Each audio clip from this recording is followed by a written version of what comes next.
today we are looking at formal logic. Now remember, in logic and critical thinking, I mentioned last time that logic really breaks down into two basic categories. So last time we looked at what we might call informal logic. That's the logic of everyday use.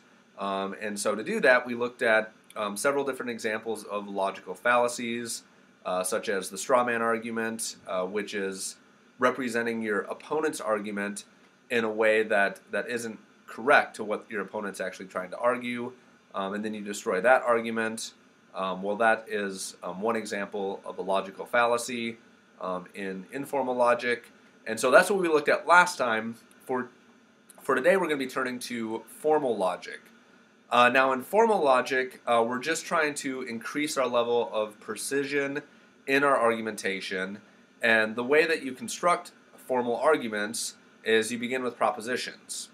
So if you remember from earlier, a proposition is simply a sentence that is declaring something to be either true or false.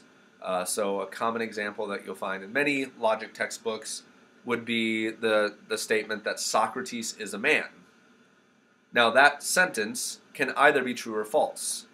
And what you want to do in logic, in formal logic, is you want to figure out how to string together a series of propositions in such a way that those propositions lead to a valid conclusion.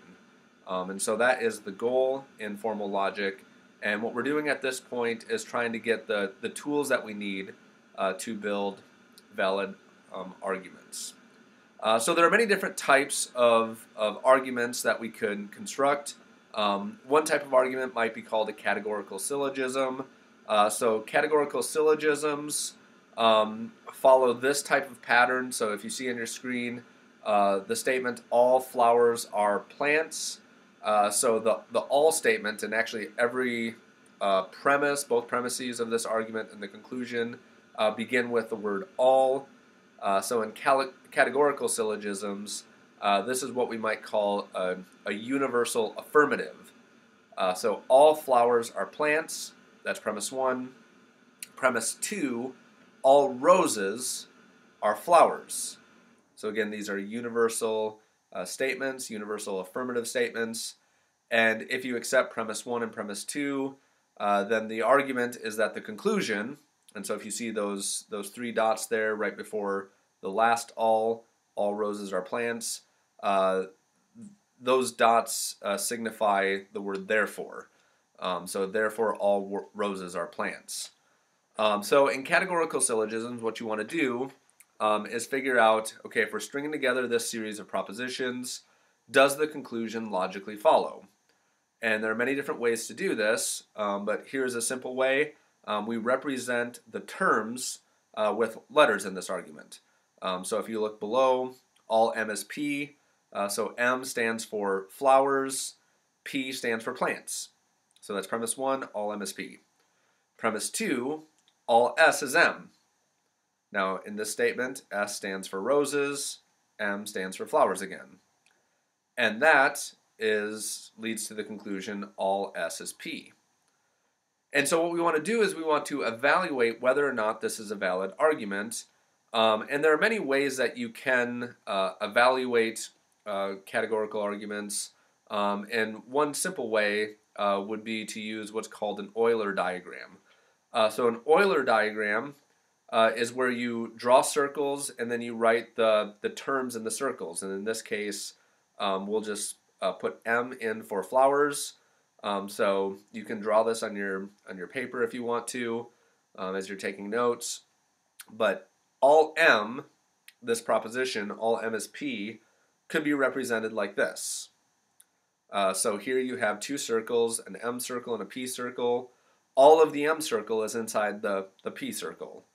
And so that is premise one of your argument. When you get to premise two of your argument, all S is M. Well, what you do here is you just draw an S circle inside the M circle, and you want to make sure that it's all the way inside the S circle because the universal affirmative, the all, signifies that the whole S circle would be inside of the M circle. And then you get down to your conclusion, all S is P. So does it look like, according to the Euler diagram, that this follows? Well, you see that all of S is in fact in P, so this would be considered a valid argument. So we can look at other examples. In the second example, we have the statement, no flowers are trees. So now we don't have an all statement, now we have a no statement, and no statements like this would be considered a universal negative. So you had a universal affirmative before, now you have a universal negative. So there are no flowers whatsoever that are trees. And now we move to premise 2 of the argument, and we have a universal affirmative again. All roses are flowers. And so what we're interested in finding out here is, does it logically follow from these two premises that therefore no roses are trees? Well, again, we can break down the different parts of each sentence and isolate the terms. And so we come up with representing the argument as no M is P. So M stands for flowers, P stands for trees. All S is M, S stands for roses. And then you have your conclusion, therefore no S is P. So now, is this a logically valid argument? Well, again, we can do our Euler diagram, and we draw a circle for M, and we draw a circle for P. And notice how they're not intersecting. M is not inside of P because our first premise is no M is P. So you want to have two entirely separate circles representing that M is completely distinct from P. And now you move on to premise 2. All S is inside of M.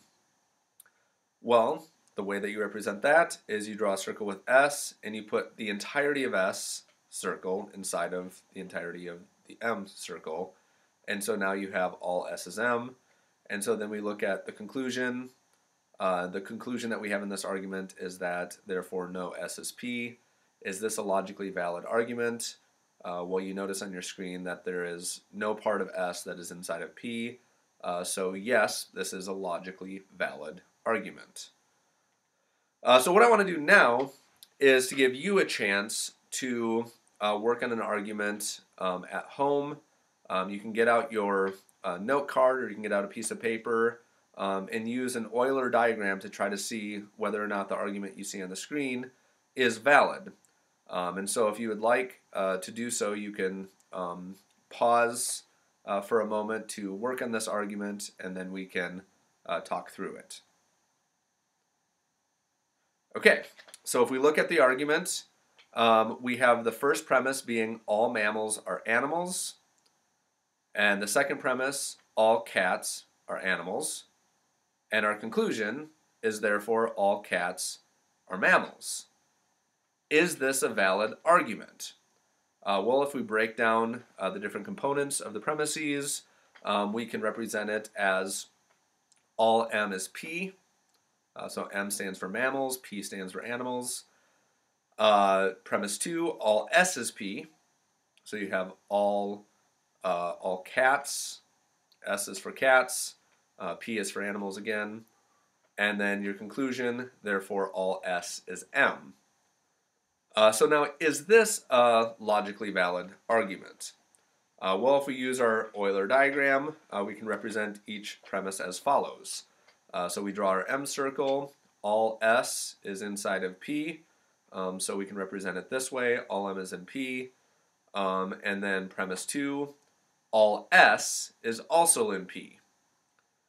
Now, we could draw the S inside of the M, but notice how we can also represent premise 2 by putting the S entirely outside of the M circle, and we can still have a true statement with all S being inside of P.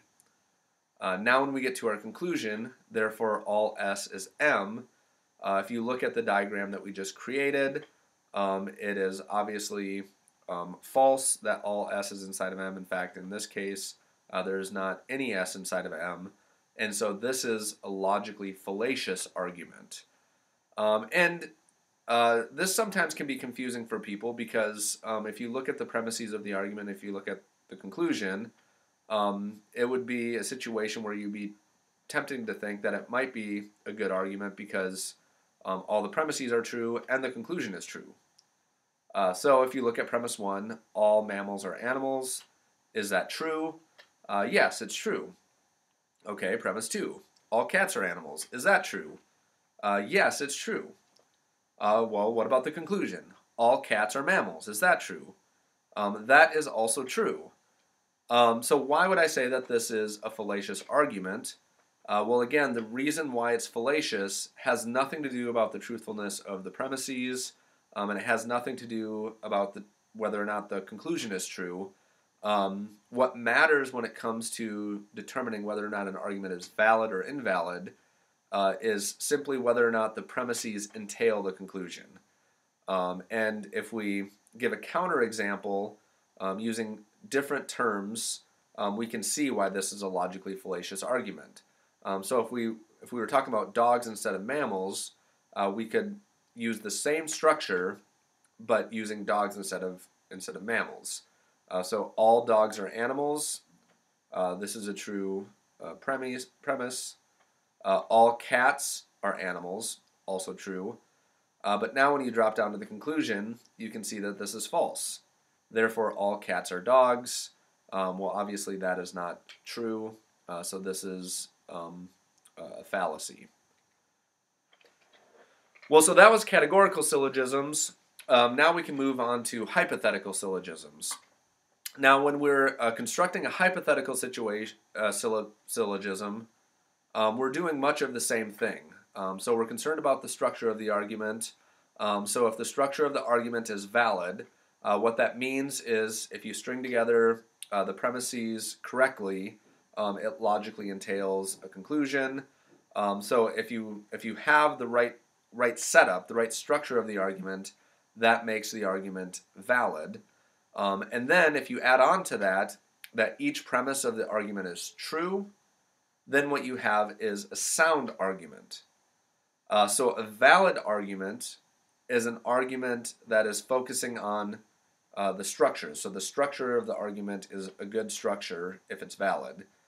And if the premises are true, so you have true premises and a valid structure, then what you have is a sound argument. So here would be an example. If Mary is a mother, then she must be a woman. Premise 1. Now, if you find this premise to be true, you can move on to premise 2. Mary is a mother. So say we know this because we saw her give birth. Therefore, it follows that Mary is a woman. Well, one thing that you should note about this argument is that it's certainly valid. So if you accept premise 1 and you accept premise 2, then the conclusion logically follows. And the only way that the conclusion can be false in a valid argument is if one of the premises were not true. So now we're going to look at some examples of hypothetical syllogisms that are valid syllogisms, and then we'll look at a couple examples that are invalid to see how hypothetical syllogisms can be used and be constructed. So the first logically valid syllogism we'll look at is what's called modus ponens. So modus ponens is where you affirm the antecedent in the argument. So what is the antecedent? Well, if you break down the argument, premise 1, if P then Q, P would be the antecedent in this argument. And Q would be what's called the consequent. So if you have premise 1, if P then Q, and then you affirm the antecedent, you affirm premise 2, P, then what logically follows is Q. So modus ponens is a logically valid argument. And so we can look at an example. If Mary is a mother, then she must be a woman. Premise 1, if P then Q. Premise 2, Mary is a mother. So again, you're affirming P, you're affirming the antecedent. Conclusion, therefore, Mary is a woman. This is a logically valid argument. Another logically valid argument is what's called modus tollens. Now this is where you deny the consequent. So again, P is the antecedent, Q is the consequent. So if you have premise 1, if P then Q, then what you do is you deny Q. not Q. And then your conclusion is therefore not P. This is another logically valid argument. So again, we can look at an example. If Mary is a mother, then she is a woman. Premise 2, we deny that Mary is a woman. So Mary is not a woman, but a man. And so you're denying Q. You're denying the consequent. Therefore, Mary is not a mother. So this, again, is a logically valid argument. Now we can look at some fallacies to see that you can use a hypothetical syllogism in a fallacious way as well, and we need to be careful not to commit these fallacies. So fallacy 1 is where you affirm the consequent. So again, you have premise 1, if P then Q, and instead of denying Q here, you affirm Q. And then you conclude, premise 3, or statement 3, therefore P, and this is a situation where you have an invalid argument. And you can see that's invalid by looking at an example. For example, if Mary is a mother, then she is a woman. Premise 2, Mary is a woman. So you're affirming the consequent. Therefore, Mary is a mother. Well, hopefully you can see why this is a fallacious argument, because obviously there are many women who are not mothers, and so you can't affirm the consequent in a hypothetical syllogism. The other fallacy that can be committed is what's called denying the antecedent. So again, we have our structure, if P then Q, but now we're denying P, not P. Therefore, we conclude not Q. This is another fallacy that we can see by looking at an example. So again, if Mary is a mother, then she is a woman. Mary is not a mother, so we have the not P, we're denying the antecedent. Therefore, we conclude Mary is not a woman. Well, again, hopefully you can see why this is a fallacious argument, because obviously, if you're not a mother, that doesn't mean you're not a woman, and so this is another fallacy. Another type of syllogism that we can look at is what's called a disjunctive syllogism. So a disjunctive syllogism works by denying the disjunct, and this is where you have two options set up in an argument, either P or Q, and then you deny the disjunct. So in this case, we deny Q, not Q. And in this structure, if you deny Q, the logical conclusion is therefore P. Now you could also deny P and say not P, and in that situation you'd have therefore Q. So if we look at an example here, John is either a bachelor or a married man. Premise 1. Premise 2, we know for certain that John is not married. So here we're denying Q, and the conclusion that follows is therefore John is a bachelor. This is a logically valid argument. We can look at another example. Either the Patriots or the Rams will win the Super Bowl. So again, either P or Q. The Patriots will not win the Super Bowl. So this is denying Q. And if that's the case, it follows that therefore the Rams will win the Super Bowl. Now, one thing to pay attention to in disjunctive syllogism is that this is a logically valid argument, but you need to pay attention to whether or not premise 1 is true. In situations where premise 1 is true, then this structure is a logically valid structure, and your conclusion will always follow from this structure if you deny the disjunct. But if there are situations where, say it's at the beginning of a football season, either it's going to be the Patriots or the Rams, well, obviously there are many other teams that it could be, and so you want to make sure that you're in a situation where premise 1 is true and you really do have an either-or situation and that there aren't other options. Because obviously if there are other options, then premise 1 is false, and you wouldn't have a sound argument. You'd still have a valid argument, but it just wouldn't be sound because premise 1 would be false in that situation. So make sure that when you're doing a disjunctive syllogism that you have a situation where you really only have two options. So the next argument that we're going to look at is what's called a reductio ad absurdum argument. So this is an argument where you assume, for the sake of argument, an opponent's position. So assume A for the sake of argument. Now you don't believe A, and in fact what you want to do is you want to reduce A to absurdity. That's what a reductio ad absurdum is. And so your goal is to logically deduce a contradiction from A.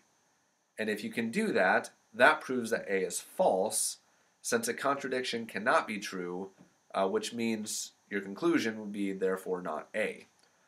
So we're going to look at an example, and it's an example that comes up in your textbook that can be kind of a hard example to follow, but I want to walk you through it to just let you see how a reductio ad absurdum argument works. So you begin with a premise, premise 1. Suppose you're correct, and there's no such thing as a self. So in this situation, you're affirming not A, for the sake of argument. So again, this is not your position that you're trying to defend. This is your opponent's position. So your opponent is saying there is no such thing as a self. So what is a self? A self is a thinking thing, a personal agent. So suppose you're correct in saying there is no such thing as a self. Okay, we're assuming that. Premise 2. But if there is no such thing as a self, then no one ever acts. So notice the structure of the argument. If not A, then not B. So if there's no such thing as a self, there's not a personal agent, then what follows is that there's no one who ever acts, not B. Okay? Premise 3. But if no one ever acts, then no one can utter a meaningful statement. And so the structure continues. If not B, then not C. And so in this premise, you could argue for this premise by saying that uttering a meaningful statement is one type of action. And so if there's no person who ever acts, if there's no one who ever acts, then obviously there's no such thing as a meaningful statement, or no one can utter a meaningful statement because uttering a meaningful statement is an action. Then you go to premise 4, but you have purported to utter a meaningful statement in saying that there is no such thing as a self. So there must be at least one meaningful statement, which is C. Now, this is where you begin to reduce your opponent's argument to absurdity. So if you can walk your opponent through steps 1, 2, and 3, and they agree to it, then 4 is where you start to show the contradiction. Because if you're saying there's no such thing as a self, that's a meaningful statement which you're uttering, and that's an action. And so C would be true. Now what follows from this? Premise 5. According to your argument, there is and there is not at least one meaningful statement. In other words, you're affirming C and not C at the same time. That's a logical contradiction, and the conclusion is therefore it must be false that there is no such thing as a self, which is not A, which by double negation yields A. Thus, we have proved by reductio ad absurdum that there is such a thing as a self. Well, again, this is a complicated argument, but hopefully it gives you some understanding of how the reductio ad absurdum argument works. So to get the basics down, you assume your opponent's position for the sake of argument, and your goal is to reduce that argument to absurdity by showing that it leads to a contradiction. That to hold that argument, you have to hold both C and not C at the same time, which can't be true. And when you do that, it follows that your position is true. And so that's how you would use a reductio ad absurdum argument. Next time, we will look at, we'll move past deductive arguments. So in this lecture, we've just looked at deduction. And next, we're going to look at induction, and we're going to look a little bit at abductive reasoning for our next lecture.